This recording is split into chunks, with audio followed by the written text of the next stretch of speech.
La forêt des délices, le premier podcast qui parle des plantes du jardin-forêt. Let's go!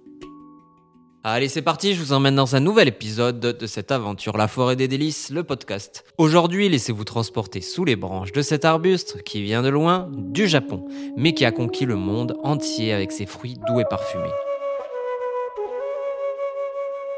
Imaginez-vous dans un verger luxuriant au Japon, là où la mer rencontre la montagne. L'air est parfumé, chargé de l'odeur douce et florale des mandariniers en fleurs. Vous marchez à travers ces arbustes élégants, compacts, leurs silhouettes arrondies et leur feuillage vert lustré, formant un décor parfait.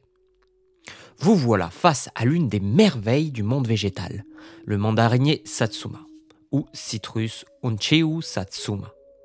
Et c'est ici que commence notre histoire.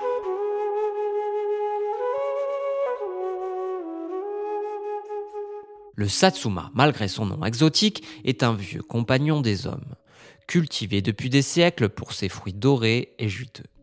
Originaire du Japon, il porte fièrement son héritage.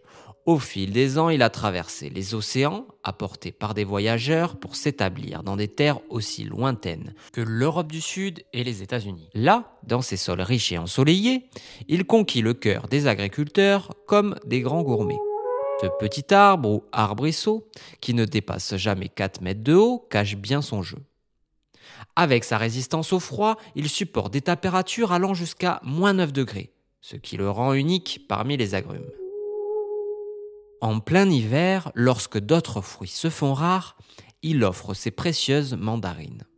En novembre, c'est le début de la récolte. Youpi!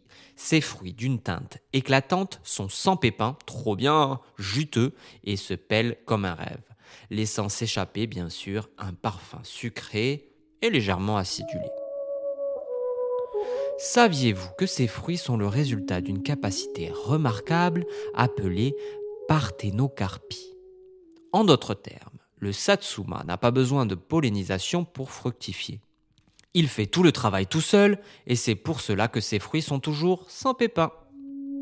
Cette nature indépendante a fait de lui un favori, surtout dans les foyers où la simplicité d'une mandarine à manger sans tracas est appréciée. Mais l'histoire ne s'arrête pas là.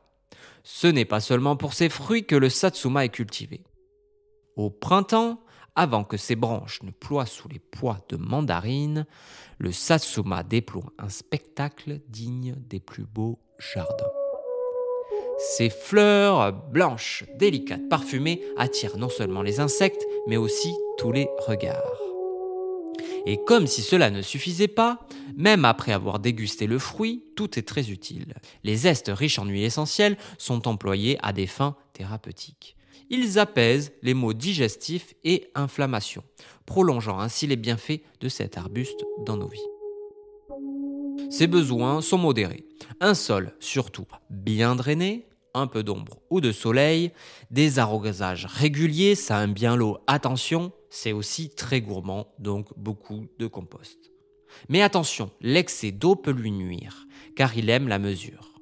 Mais dans tous les cas, il vous offrira, année après année, une récolte généreuse. Et oui, le satsuma peut vivre plus de 100 ans. Alors, la prochaine fois que vous goûterez une mandarine douce et juteuse en plein cœur de l'hiver, rappelez-vous du satsuma.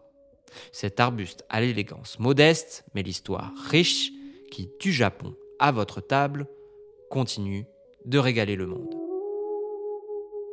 Merci d'avoir écouté cet épisode. On se retrouve jeudi matin prochain pour un nouvel épisode botanique au cœur de la forêt des délices. Et n'oubliez pas, vive les jardins-forêts, vive la biodiversité!